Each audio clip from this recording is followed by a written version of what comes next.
Hello everyone, most welcome. बच्चों, history का ये पेपर है एक हाफिली का किसी डिस्ट्रिक्ट का, तो इसका अपन करेंगे सॉल्यूशन। ओके, तो देखो सबसे पहले पहला प्रश्न देखो यहाँ पे लिखा हुआ है कि यहाँ पे 1 मिनट रुकिएगा। और हाँ, पहला प्रश्न है मनके बनाने के लिए कौन सी बस्ती प्रसिद्ध थी। तो अगर सिंधु घाटी सभ्यता में हम देखें तो मनके बनाने के लिए बच्चों चन्नूदड़ो जो है ये प्रसिद्ध केंद्र था। ऑप्शन डी इसका राइट आंसर है।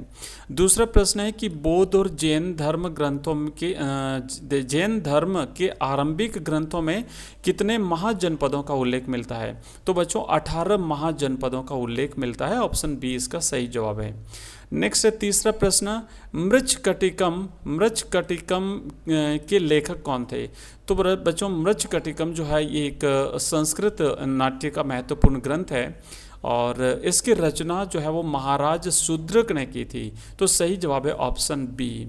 अगला क्वेश्चन है नेक्स्ट चौथा, फ्रांसवा बर्नियर कहाँ का निवासी था। तो फ्रांसवा बर्नियर जो है ये फ्रांस का निवासी था और ये जो है वो मुगल भारत की इसने यात्रा करी थी और इसका जो विवरण है, यात्रा विवरण, वो travels in the Mughal empire नाम से प्रसिद्ध है। ये फ्रांस का निवासी था।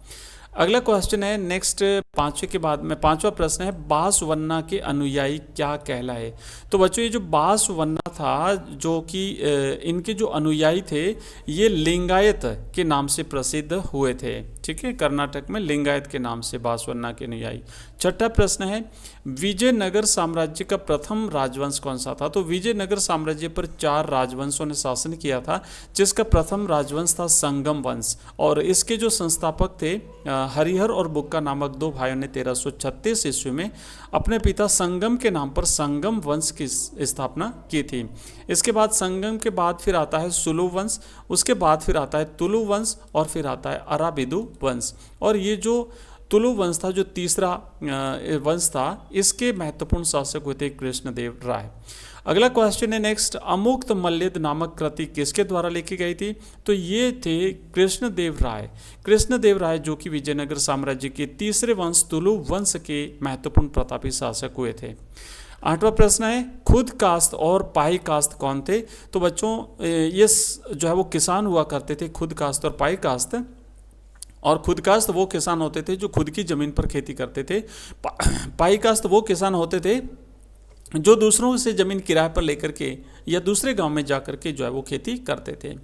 अगला क्वेश्चन है कि किस गवर्नर जनरल ने स्थायी बंदोबस्त जो है वो लागू किया था। तो बच्चों स्थायी बंदोबस्त जो है वो बंगाल में लागू किया था लॉर्ड कॉर्नवालिस ने। इसे स्तंभरारी बंदोबस्त भी कहते हैं। 1793 में इसे लागू किया था।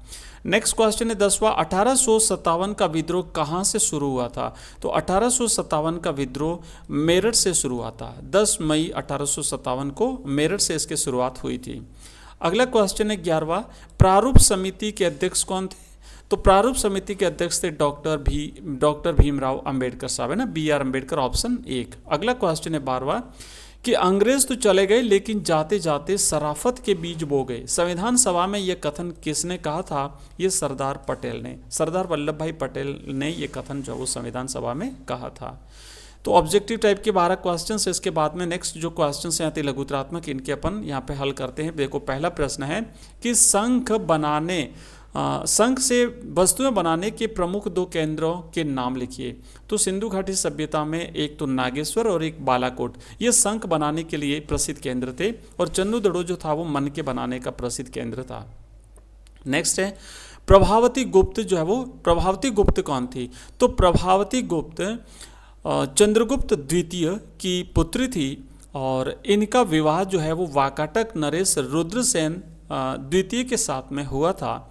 प्रभावती गुप्त वैष्णव धर्म को मानने वाली थी, जबकि इनके पति जो थे रुद्रसेन द्वितीय वो शैव भक्त थे। तो अगला क्वेश्चन नेक्स्ट है 13वां, महाभारत की रचना किस भाषा में हुई है।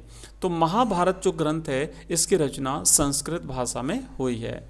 अगला क्वेश्चन नेक्स्ट है 14वां, धर्म शास्त्र ग्रंथों से क्या अभिप्राय है। बच्चों धर्मसूत्र और धर्मशास्त्र ऐसे ग्रंथ थे जो प्राचीन भारत में कुछ जो नैतिक सिद्धांतों और नियमों की ग्रंथावली थी, जिसे धर्मसूत्र और धर्मशास्त्र के नाम से जाना जाता है। इब्न बतूता ने भारत के दो बड़े शहर कौन से थे? इब्न बतूता के अनुसार भारत के दो बड़े शहर थे दौलताबाद और दिल्ली, है ना। दिल्ली और दौलताबाद, दौलताबाद महाराष्ट्र में और दिल्ली जो है वो भारत के बड़े शहर में इसने बताए हैं। किस ग्रंथ को तमिल वेद के रूप में जाना जाता है? तो ये था नल हीरा दिव्य प्रबंधकम। ये जो आलवार संत थे 12, उनके द्वारा रचित विभिन्न कविताओं का संग्रह था। तो ये नल हीरा दिव्य प्रबंधकम तमिल वेद के नाम से जाना जाता है। अब देखो यहाँ पे मैं और कुछ क्वेश्चंस बता देता हूँ, जैसे खालसा पंथ के 5 प्रतीक कौन थे? कटार, केस, गंगा, ये ना, ये 5 जो प्रतीक हैं इनके, और कृपाण। अगला क्वेश्चन, कृष्णदेव राय का राज्यकाल अभी हमने देखा था। ये तीसरा जो वंश था विजयनगर साम्राज्य का, तो उसके प्रतापी शासक थे। नमक सत्याग्रह के 2 कार्यक्रम, महिलाओं को न्याय की मांग, उसके बाद भारतीय संविधान के संवैधानिक सलाहकार BN राव, संविधान की किन्हीं 2 केंद्रीय विशेषताएं, उसके बाद देखो अंतर्विवाह, बहिर्विवाह, बहुपत्नी प्रथा और बहुपति प्रथा।